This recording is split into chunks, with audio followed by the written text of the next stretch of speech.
Hello everyone, today I'm going to share with you guys some tips on how to get cinematic handheld shots.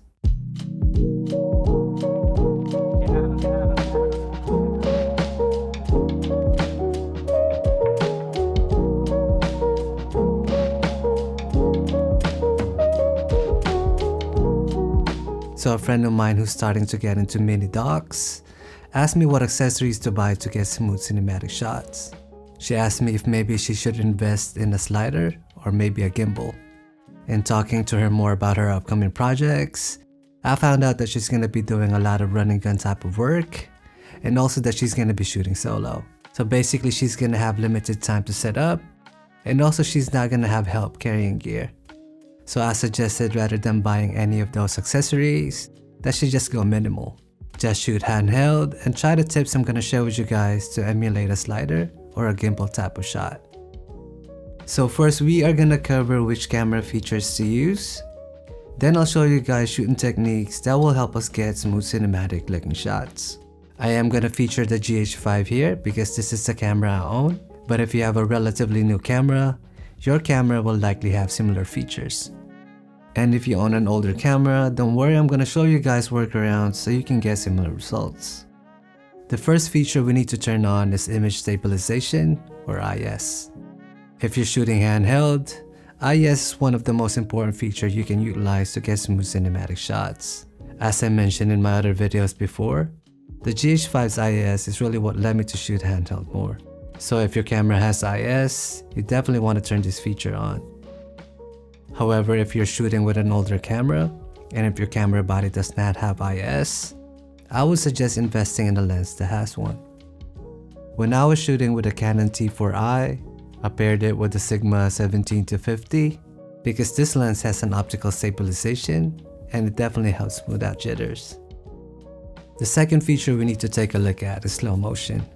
Slow motion shots look pretty dope as it is, but you can also utilize slow motion to get smooth handheld shots. I use this feature a lot when I'm shooting run and gun and need to capture beauty shots. To get slow motion, you are going to need to shoot at a higher frame rate like 60 or 120 FPS, then slow it down in post. If you shoot with the GH5, I already created a tutorial on how to set this up, which I'm going to link in the end card. If you own an older camera, I would suggest switching to 30 FPS, or I know some older camera offers 60 FPS at 720, which in my opinion still looks pretty decent in a 1080 timeline. The benefit of slowing down what you have captured is that it extends the length of footage you have recorded. This will in turn give you more usable stable parts when you're shooting handheld.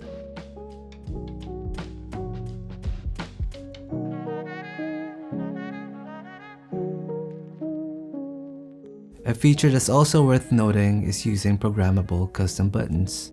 In documentary filmmaking, you usually don't shoot at a high frame rate unless it's a stylistic choice. So if you're shooting docs, you are going to need to toggle between a regular and a higher frame rate if you are utilizing slow motion.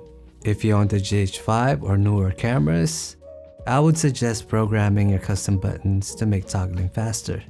If you own an older cam, you are going to need to master your camera's menu to be able to switch faster. Now let's talk about shooting techniques. In order to have smooth handheld shots, we need to have controlled movement. We can accomplish this by using our lower body more and stabilizing our camera using our upper body. Let me demonstrate. So for this example, what I'm going to try to do is get a tracking shot similar to a slider move. So first what I'm going to try to do is widen my stance, tuck my elbow in my ribcage, and hold my camera still. Then move side to side using my legs. Bracing the camera with my arms and moving using my lower body minimizes camera shake, giving us a smoother movement. Using the same technique, you can also get a slight arc by rotating the camera slightly. Or you can also fake a jib shot by moving up or down.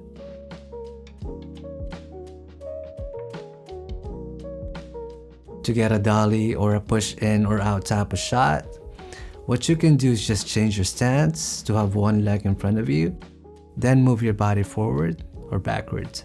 To cover more distance and fake a gimbal shot, simply extend your arms when you reach the end of your lower body motion.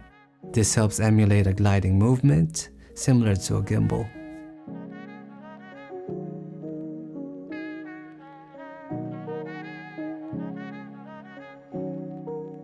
So yeah, that's pretty much it. And these moves are just the building blocks. There are countless moves you can do with these techniques.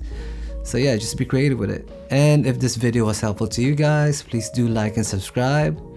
Happy New Year, and I'll catch you guys in the next one. Later.